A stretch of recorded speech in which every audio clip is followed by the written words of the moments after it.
Hello, good morning students. Welcome to all of you. This is Anju Maurya.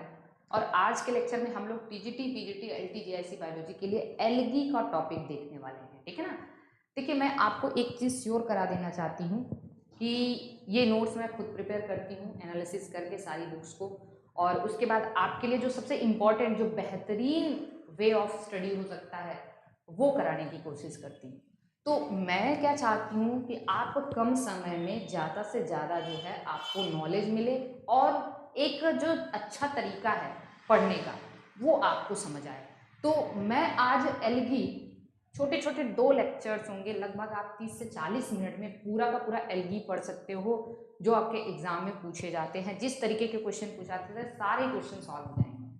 और मैंने देखा हुआ है यूट्यूब पे बड़े बड़े टीचर्स जो हैं पूरा 1 घंटे का एक लेक्चर देते हैं, जिसमें वो एल्गी का इंट्रोडक्शन ही देते रह जाते हैं, और पूरा एल्गी खत्म करने में 10 से 15 लेक्चर लेते हैं। तो आपको ऐसा नहीं करना है। आपके पास टाइम की शॉर्टेज है, आपके पास पढ़ना बहुत ज़्यादा है, तो इसलिए कोशिश करिए कि किस तरीके से पढ़ा जाए कि हम ज़्यादा से ज़्यादा पढ़ सकें कम टाइम में। तो मैंने जो यहाँ पे तरीका अपनाया है उसको ज़रा सा आप देखिएगा, और कोई मिस्टेक होती है तो कमेंट बॉक्स में ज़रूर बता दीजिएगा। मैं कोशिश तो कर रही हूँ अच्छा कराने। तो चलिए स्टार्ट करते हैं हम लोग। सबसे पहले एल्गी। हाँ, वॉइस प्रॉब्लम थोड़ी है, मे बी आज थोड़ी इम्प्रूव हुई हो वॉइस, और आगे सिस्टम को मैं थोड़ा सा और भी मॉडिफाई करा लूँगी तो चीज़ें और बेहतरीन हो जाएंगी। तो देखिए, एल्गी एक बहुत ही इम्पॉर्टेंट टॉपिक है।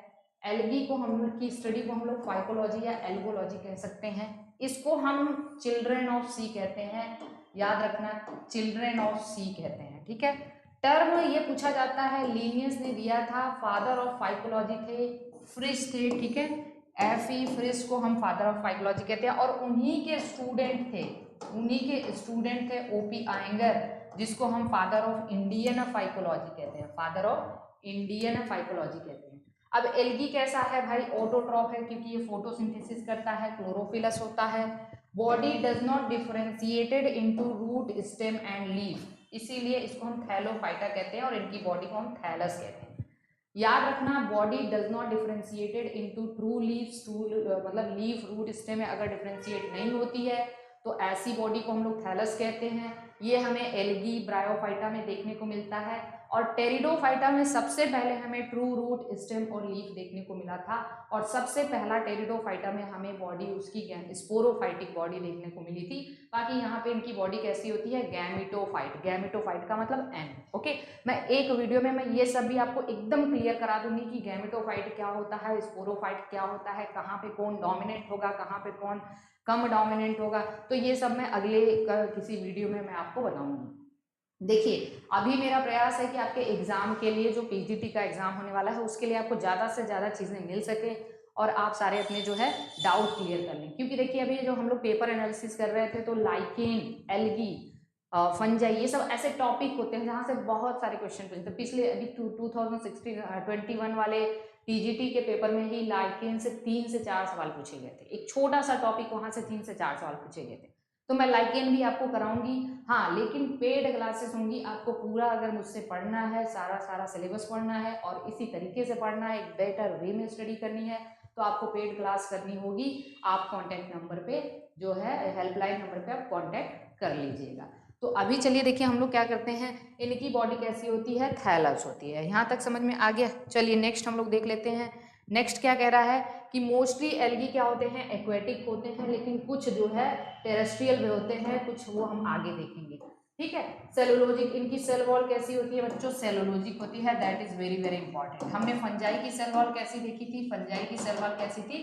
काइटिन की थी। लेकिन फंजाई का एक क्लास था जिसको हमने कहा था फाइकोमाइसिटीज। फाइकोमाइसिटीज को की सेल के सेल वॉल कैसे होते थे? सेलोजिक होते थे, क्योंकि फाइको का मतलब होता है एल्गी, इसको हम एल्गल फंजाई कहते हैं। तो फंजाई में सेल वॉल काइटिन होती है, लेकिन एक ऐसा फंजाई का क्लास होता है जिसकी सेल वॉल सेलुलोज की होती है, उसका नाम है फाइकोमाइसिटीज। ये भी दिमाग में याद रखना। नॉन एम्ब्रियोफाइटा है, ये तो बहुत इंपॉर्टेंट है। यहाँ पे एम्ब्रियो नहीं बनता है। नॉन वेस्कुलर है, यहाँ पे जाइलम और फ्लोएम नहीं होता है। जाइलम और फ्लोएम सबसे पहले कहाँ आए थे बच्चों? टेरिडोफाइटा से स्टार्ट हुआ था। तो हमने एक अपने वीडियो में ये भी आपको स्टार्टिंग में, इसीलिए मैंने प्लांट किंगडम का क्लासिफिकेशन और एनिमल किंगडम का क्लासिफिकेशन स्टार्टिंग में ही बता दिया है। ताकि आपको समझ में आए कि एनिमल जब पढ़ो तो कौन डिप्लो है, कौन ट्रिप्लोब्लास्टिक है, कौन सिलोमेट है, एसिलोमेट है, तो ये सब एनिमल किंगडम। तो देखिए पढ़ने का तरीका यही है कि देखिए जब आप एल्गी पढ़ोगे तो एल्गी में भी 3-4 स्टार्टिंग के 6-7 लाइन तो आपको ऐसे ही मिलने वाले हैं कि किसमें कौन ऑटोट्रॉप है, कौन हेटेरोट्रॉप है, किसमें एम्ब्रियो होता है, किसमें नहीं होता है, किसमें फ्रूट होता है, किसमें सीड होता है। तो ये सब पॉइंट आपको पढ़ने के लिए सबसे पहला तरीका अपनाना होगा कि आप क्लासिफिकेशन वाला वीडियो देखिए। तो मेरे आप उसमें देखेंगे तो वहाँ पे हमने प्लांट किंगडम का क्लासिफिकेशन कराया, तो वहाँ पे मैंने बताया हुआ है कि कौन थैलोफाइटा है, कौन एम्ब्रियोफाइटा है, कौन ट्राइकियोफाइटा है, कौन आर्किगोनियड्स हैं, कौन जो है क्रिप्टोगैमस है, कौन फेनरोगैमस है। तो ये आपको ध्यान से आप लोग इसको देख लेना, ठीक है। अब जो एल्गी में सबसे इंपॉर्टेंट चीज आती है बच्चों की, यहाँ पे sex organ unicellular and non jacketed होते हैं, बहुत बहुत इंपॉर्टेंट है। एल्गी का सेक्स ऑर्गन यूनिसेलर और नॉन जैकेटेड होता है, जबकि जब आपको ब्रायोफाइटा से इसका कंपैरिजन पूछेगा तो ब्रायोफाइटा के सेक्स ऑर्गन मल्टी सेलुलर और जैकेटेड होते हैं। तो एल्गी और ब्रायोफाइटा में एक डिफरेंस तो आपको यही याद रखना है, ठीक है। दूसरी चीज है, इसका एक एक्सेप्शन है कैरा। कैरा जो होता है उसका सेक्स ऑर्गन, ये इसका एक्सेप्शन, उसका सेक्स ऑर्गन मल्टी सेलुलर और जैकेटेड होता है, मल्टी सेलुलर एंड जैकेटेड होता है, किसके जैसा, ब्रायोफाइट के जैसा। तो इसका sex organ unicellular non jacketed होता है, एक्सेप्ट कैरा, कैरा का मल्टी सेलुलर और जैकेटेड होता है, ये याद रखना, ठीक है बच्चों। अब चलिए हम लोग कुछ जो है ना कॉमन नेम और बायोटेक्निकल नेम देख लेते हैं, ये भी आपसे पूछा जाता है तो बहुत आसान सा है। कॉमन नेम में हम देखते हैं वाटर नट किसको कहते हैं, तो वाटर नट हम लोग कहते हैं हाइड्रोडिक्टियन को कहते हैं, ठीक है। हाइड्रोडिक्टियन में जो है कॉलोनी का फॉर्मेशन होता है और इनकी कॉलोनी नॉन मोटाइल होती है, ठीक है। इनकी कॉलोनी कैसी होती है, नॉन मोटाइल होती है, याद रखना। जबकि वॉलवॉक्स में जो कॉलोनी बनता है, वॉलवॉक्स में जो कॉलोनी बनता है उनकी कॉलोनी मोटाइल होती है और इसकी कॉलोनी को हम लोग सीनोबियम कहते हैं। तो जब आपसे कभी पूछता है कि किसी कॉलोनियल एल्गी का नाम बताओ, तो एक तो हाइड्रोडिक्टियन हो गया, एक वॉलवॉक्स हो गया। वॉलवॉक्स की कॉलोनी में फिक्स नंबर ऑफ सेल्स होते हैं और वो मोटाइल होती है और इसकी कॉलोनी को सीनोबियम कहते हैं, जबकि इनकी कॉलोनी नॉन मोटाइल होती है, ठीक है। वाटर सिल्क या पॉन्ड स्कम क्या किसका कॉमन नेम है, स्पाइरोगायरा। स्पाइरोगायरा के बारे में मैं आपको एक इंपॉर्टेंट चीज बता दूं, स्पाइरोगायरा में कहीं भी मोटाइल स्टेज एब्सेंट होता है। क्या होता है, मोटाइल स्टेज एब्सेंट होता है। तो याद रखना यहाँ पे जो इसके गैमेट्स होंगे वो नॉन मोटाइल होते हैं। गैमेट्स कैसे होते हैं, नॉन मोटाइल। तो बहुत बहुत इंपॉर्टेंट है, मैं अभी इसको आपको बता देती हूँ, आप इसको बहुत ध्यान से समझ लेना, ठीक है। एक एक पॉइंट में बता दे रहा हूँ। ग्रासेस ऑफ सी या चीफ प्रोड्यूसर्स ऑफ ओशियन कहते हैं इनको, chief producers of ocean, chief producers of ocean. महासागर का चीफ प्रोड्यूसर जो होता है, मुख्य प्रोड्यूसर जो होता है वो होता है डायटम्स। डायटम्स किस में आते हैं, प्रोटिस्टा में आते हैं, ये याद रखना। प्रोटिस्टा क्या है, अच्छा जरा बताइए, प्रोटिस्टा क्या होता है, जितने भी यूनिसेलुलर यूकैरियोट होते हैं, ऑल यूनिसेलुलर यूकैरियोट, जितने भी एक कोशिकीय यूकैरियोटिक ऑर्गेनिज्म होगा उसको हम प्रोटिस्टा के अंतर्गत रखते हैं, जैसे डायटम्स, डिनोफ्लैजिलेट्स, ठीक है, amoeba, Trypanosoma, euglenoids, slime moulds, ये सब क्या है, प्रोटिस्टा। स्टोन वर्ट हम कहते हैं, कैरा को स्टोन वर्ट कहते हैं, 6 ऑर्गन मल्टीसेलुलर एंड जैकेटेड होता है, ये एक्सेप्शन है ना। चलिए नेक्स्ट आप देख लीजिए, लिटिल स्टार किसको कहते हैं, नाइटेला को कहते हैं, लिटिल स्टार कहते हैं। अम्बल प्लांट कहते हैं एसिटाबुलेरिया को, ये लार्जेस्ट यूनिसेलुलर प्लांट सेल है, मराइन है तो ये ग्रीन एल्गा, याद रखना ये क्या है, ग्रीन एल्गा है। और green alga generally fresh water होते हैं, लेकिन ये इसका एक्सेप्शन है, ये मैराइन होता है एसिटाबुलेरिया को। कैरियोप्लाज्मिक इंडेक्स, हैमरलिंग एक साइंटिस्ट थे, उन्होंने इस प्लांट को यूज किया था कैरियोप्लाज्मिक इंडेक्स निकालने के लिए न्यूक्लियस में, ठीक है। चलिए सिंगल सेल प्रोटीन SCP किसको कहते हैं, ये हमारा क्लोरेला और स्पाइरुलिना, ये BGA है, ब्लू ग्रीन एल्गी है, क्लोरेला एक ग्रीन एल्गी है। फ्रॉग स्पॉन कहते हैं बैट्राकोस्पर्मम को, बैट्राकोस्पर्मम एक रेड एल्गी है, लेकिन ये फ्रेश वाटर रेड एल्गी है, बहुत बहुत बहुत इंपॉर्टेंट है, इसको आप याद रखना। नेक्स्ट है केल्प, जितने भी ब्राउन एल्गी होते हैं उनको हम केल्प कहते हैं। ब्राउन एल्गी का मैं आपको अभी बताऊंगी कि एग्जाम्पल कैसे याद रखना है। सी लेट्यूस कहते हैं अल्वा को, किसको कहते हैं? अल्वा को। तो इस तरीके से आप इसको याद रखना। अब चलिए आगे हम लोग देख लेते हैं जो बहुत इंपॉर्टेंट चीज़ है, thallus structure. Very very IMP, very very IMP. शायद आपको दिख रहा होगा, मैं इसको थोड़ा सा जूम कर दे रही हूँ। आप अब इसको देखिए, ये जो चार्ट है that is very very important. Okay, thallus structure आपको कैसे याद रखना है। देखिए, एल्गी यूनिसेलुलर भी हो सकता है और मल्टी सेलुलर भी हो सकता है। पहली चीज, यूनिसेलुलर में मोटाइल और नॉन मोटाइल। जरा देखिए, मोटाइल क्या है? क्लेमोडोमोनास में ढेर सारे ग्रीन एल्गी मोटाइल है। नॉन मोटाइल में क्लोरेला है, एस्टेबुलेरिया है, स्पाइरुलिना है, ये याद रखना है, ठीक है। मल्टी सेलुलर में कॉलोनियल हो सकता है, फिलामेंटस हो सकता है और मैसिव, बहुत इंपॉर्टेंट है।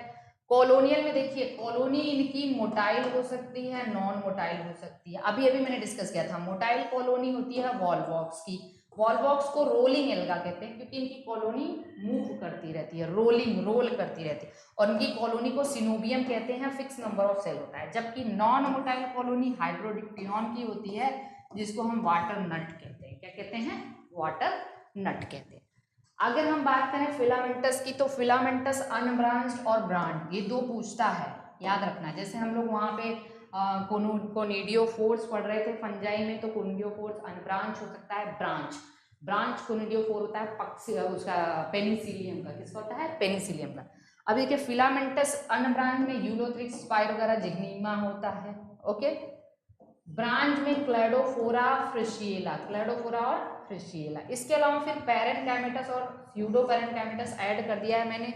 पैरेनकाइमेटस में देखिए क्या होता है, अल्वा, लेमिनेरिया और एक्टोकार्पस, अल्वा, लेमिनेरिया और एक्टोकार्पस। और मैसिव अगर आपसे कभी पूछ दे रहा है, मैसिव का मतलब जाइंट बॉडी, वो केल्प होते हैं। केल्प जितने भी होते हैं वो ब्राउन एल्गी। अच्छा, ब्राउन एल्गी में एक आप याद रखना कि इसको हम लीफी एल्गी भी कहते हैं। क्या कहते हैं? Leafy algae. अच्छा, लीफी एल्गी क्यों कहते हैं, जरा ध्यान से समझना।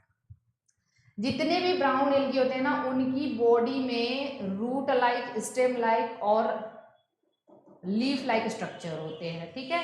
तो देखिए, रूट लाइक स्ट्रक्चर, जो लीफ लाइक स्ट्रक्चर है, इसको फ्रॉन्ड कहते हैं। क्या कहते हैं? फ्रॉन्ड। स्टेम लाइक स्ट्रक्चर को स्ट्राइक कहते हैं, ओके। और रूट लाइक स्ट्रक्चर को होल्ड फास्ट कहते हैं। क्या कहते हैं? Hold fast.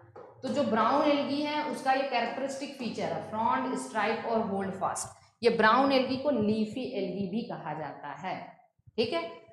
तो इस तरह स्यूडोपेरेनकाइमेटस होते हैं पॉलीसिफोनिया, ये बहुत इंपॉर्टेंट है, इसको जरा ध्यान से समझ लेना आप लोग। ओके, चलिए आगे चलें। तो ये थैलस, इसका स्क्रीनशॉट आप ले लीजिए, बहुत इंपॉर्टेंट है। थैलस स्ट्रक्चर का स्क्रीनशॉट ले लीजिए, फिर हम आगे चलते हैं, इंपॉर्टेंट चीजें समझते हैं। अब देखिए नेक्स्ट क्या कहता है। नेक्स्ट है हमारा जो अगला है, बहुत इंपॉर्टेंट है, रिप्रोडक्शन इन एल्गी। बहुत बहुत बहुत इंपॉर्टेंट है। रिप्रोडक्शन के लिए क्या क्या चीजें होती है, तो यहाँ पे तीनों तरीके के रिप्रोडक्शन होते हैं बच्चों। तीनों तरीके के रिप्रोडक्शन में वेजिटेटिव भी है, एसेक्सुअल है और सेक्सुअल है।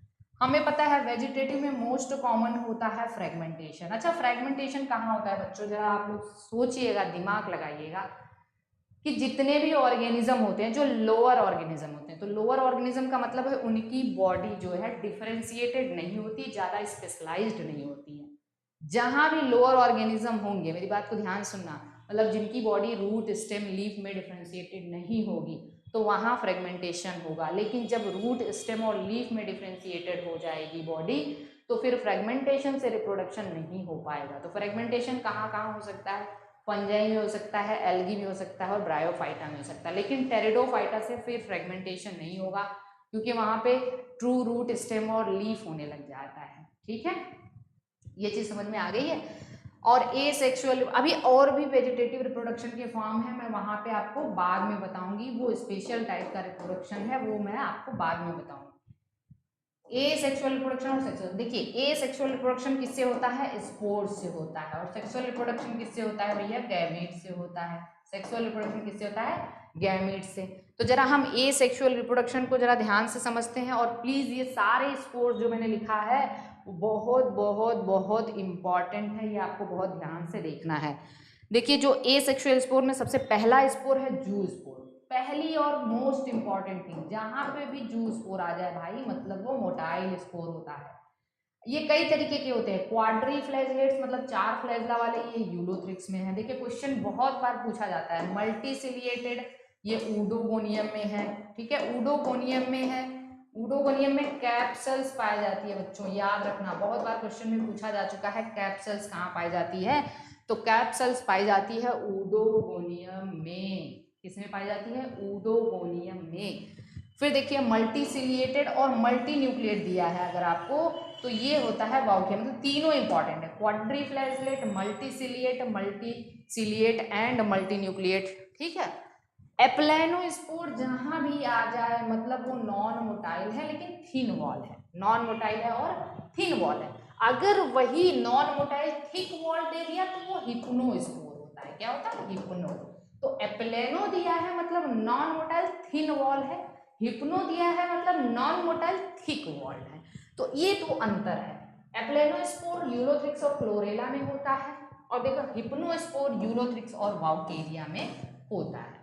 रेड एल्गी में 4 टाइप के एसेक्सुअल स्पोर होते हैं। ये रेड एल्गी का फीचर है, बहुत इंपॉर्टेंट है, और चारों नॉन मोटाइल, क्योंकि देखो रेड एल्गी में मोटिलिटी एब्सेंट होती है। सबसे इंपॉर्टेंट चीज आपको याद रखना है, यहाँ पे मोटिलिटी क्या होती है? एब्सेंट होती है। अभी मैं आपको एक चार्ट बताऊंगी, उस चार्ट से पूरा का पूरा एल्गी प्रिपेयर हो जाएगा आपका, ठीक है।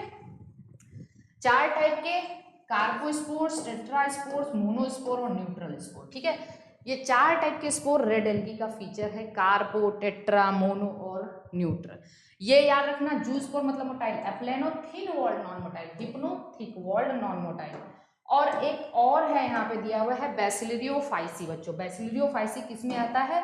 तो बैसिलरियोफाइसी आता है, बैसिलरियोफाइसी में आपका आता है डायटम्स, ठीक है। क्या आता है? डायटम्स आते हैं। तो बैसिलरियोफाइसी में 2 आते हैं, डायटम्स और डीनोफ्लैजलेट। डायटम्स आपके आते हैं क्राइसोफाइटा में और डीनोफ्लैजलेट्स आते हैं आपके पायरोफाइटा में। तो देखिए 2 टाइप ऑफ स्पोर यहाँ होता है, ओटोस्पोर और स्ट्रेटोस्पोर, ठीक है। ऑटोस्पोर और स्ट्रेटोस्पोर ये इंपॉर्टेंट है, तो आपसे पूछा जा सकता है डायटम्स या बैसिलरियोफाइसी। ओके, अब हम सेक्सुअल रिप्रोडक्शन देख लें। तो सेक्सुअल रिप्रोडक्शन जरा देखिए, सेक्सुअल रिप्रोडक्शन 2 तरीके का है बच्चों। क्या क्या है जरा ध्यान से देखना, 2 तरीके का है। पहला है आइसोगैमस और दूसरा है हेट्रोगैमस। आइसो हेट्रो में भी 2 है, एनाइसो और ओगैमस। पहले इस चीज को जरा समझना, इस चीज को कैसे समझना है वो हम लोग देख लेते हैं। जो आइसोगैमस होते हैं, male and female gamete morphologically similar but physiologically different, मतलब एंड मोटाइल, सब क्या होते हैं? दोनों मोटाइल होते हैं। जैसे मान लो ये मेल गैमेट है, ठीक है, और सेम ऐसा ही फीमेल गैमेट भी होगा, तो मार्फोलॉजिकली दोनों सेम, आप नहीं बता सकते कि कौन मेल है कौन फीमेल है, लेकिन फिजियोलॉजिकली ये दोनों क्या होते हैं? डिफरेंट होते हैं, क्योंकि एक मेल है और एक फीमेल, और दोनों मोटाइल होते हैं। इसको हम आइसोगैमी कहते हैं, आइसोगैमस। एनाइसो का मतलब होता है दोनों मोटाइल हों, मेल और फीमेल दोनों मोटाइल हों, लेकिन मेल स्मॉलर होता है, फीमेल लार्जर होती है। तो मेल यहाँ पे छोटा होगा, ठीक है, लेकिन फीमेल यहाँ पे क्या होगी? बड़ी होगी। तो ये मेल हो गया, सॉरी ये मेल हो गया और ये फीमेल हो गया। तो ये physiological as well as morphological different होंगी, ठीक है। फिर oogamous का मतलब ये होता है कि मेल स्मॉलर है और मोटाइल होता है, फीमेल लार्जर होती है, नॉन मोटाइल। मेल मोटाइल है, स्मॉलर है, लेकिन फीमेल नॉन मोटाइल और लार्जर। तो ये मेल हो गया और ये फीमेल, oogamous। अब हम इन तीनों के एग्जाम्पल देख लें, इन तीनों के एग्जाम्पल देख लें। तो देखिए इन तीनों के एग्जाम्पल समझ लेते हैं। आइसोगैमस में फिर बहुत इंपॉर्टेंट चीज मैं आपको बताने जा रही हूँ, इसको जरा ध्यान से देखना। आइसोगैमस में मोटाइल गैमेट और एक एक्सेप्शन भी है, नॉन मोटाइलिटी भी होती है। हमने अभी अभी आपको बताया था स्पाइरोगायरा में मोटिलिटी देखने को हमें नहीं मिलती, बहुत इंपॉर्टेंट। हालांकि स्पाइरोगायरा में आइसोगैमस होता है लेकिन मोटिलिटी यहाँ पे देखने को नहीं मिलती, इसके गैमेट्स नॉन मोटाइल होते हैं, मतलब स्पाइरोगायरा में मोटाइल स्टेज एब्सेंट होती है। और मोटाइल गैमेट यूलोथ्रिक्स में, क्लेमाइडोमोनास में, ये सब में बनता है। क्लेमाइडोमोनास प्रोबोसीजेरा, मैंने प्रोबोसीजेरा इसलिए लिखा है, आगे मैं आपको बताऊंगी। ये आइसोगैमस। एनाइसोगैमस का एग्जांपल क्या है? जिसमें मेल और फीमेल दोनों मोटाइल होते हैं, मेल छोटा होता है, फीमेल बड़ी होती है। क्लेमाइडोमोनास ब्राउनी और यूडोरीनिया, ठीक है, यूडोराइना, ओके। एनाइसोगैमस का एग्जाम्पल, क्लैमिडोमोनास ब्राउनी और यूडोराइना इसका एग्जाम्पल है। तो देखिए क्लैमिडोमोनास आइसोगैमस में भी आ गया, क्लैमिडोमोनास ब्राउनी एनाइसोगैमस में आया। और ऊगैमस का अगर हम एग्जाम्पल देखें तो ऊगैमस में हमारे पास ये हो गया, क्या क्या हो गया इसको देख लेते हैं हम लोग। ऊगैमस में ये most advance type of sexual reproduction है, वॉलवॉक्स, कैरा, फ्यूकस, ऊडोगोनियम। बार बार मैं ऊडोगोनियम कह रही हूँ तो तुरंत आना चाहिए कैप्सल्स फाउंड, ठीक है, कैप्सल्स, वाउकेरिया और क्लैमाइडोमोनास कॉक्सीफेरा, तो इस तरीके से क्लैमाइडोमोनास एक ऐसा एल्गी है जिसमें तीनों टाइप के सेक्सुअल रिप्रोडक्शन होते हैं, आइसो, एनाइसो और ऊगैमस टाइप। आइसो किस में होता है बच्चों, क्लैमाइडोमोनास प्रोबोसीजेरा में। एनाइसो होता है क्लैमाइडोमोनास ब्राउनी में, और ऊगैमस होता है क्लैमाइडोमोनास कॉक्सीफेरा में।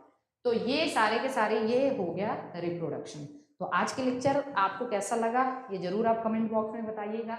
जिसको पेड क्लासेस करनी होगी, एक स्मार्ट स्टडी करनी होगी, एक एक्चुअल में कंपटीशन उतरना होगा, तो आप हमारे हेल्पलाइन नंबर पे कांटेक्ट करिएगा। आप क्लास एक बार ज़रूर ज्वाइन करके देखिए। आप बहुत जगह क्लास करते हैं, बहुत सारी चीज़ें हैं, तो हमारे यहाँ कोई भी लापरवाही आपको नहीं मिलेगी, क्योंकि मुझे खुद सुकून नहीं मिलता है कि मैं स्टूडेंट को मैं कितना ज़्यादा से ज़्यादा बता दूँ, किस तरीके से पढ़ा दूँ कि वो अपने आप को कंपटीशन के लायक समझें, ठीक है। बहुत सारे स्टूडेंट को मैं देखती हूँ कि वो प्रिपरेशन तो कर रहे हैं, लेकिन बुक पूछते रहते हैं, पढ़ने का तरीका पूछते हैं, ट्रिक्स पूछते हैं, बहुत सारी चीज़ें हैं। तो मैं सोचती हूँ कि आप अपने आप को ऐसा बनाइए कि आप एक्चुअल में कंपटीशन के लायक बने। बस ढेर सारी बुक्स पढ़ने से, रट लेने से, विदाउट एनी मतलब जो आपका कॉन्सेप्ट है उसको बिना क्लियर किए पढ़ेंगे और ऐसे ही भागते रहेंगे तो मुश्किल हो जाएगी, आप कंपटीशन को बीट नहीं कर पाएंगे। तो बहुत बहुत धन्यवाद आप लोगों का। आपके कमेंट्स मैं देखती हूँ, मुझे बहुत अच्छा लगता है कि बहुत पॉजिटिव कमेंट्स मुझे मिलते हैं। हालांकि जो छोटे बड़े इश्यूज होते हैं उसको मैं जो है फिक्स कर लूँगी, उसको मैं सॉल्व कर लूँगी। तो अगले वीडियो में है एल्गी का जो रिमेनिंग पार्ट है हम लोग उसको देखेंगे।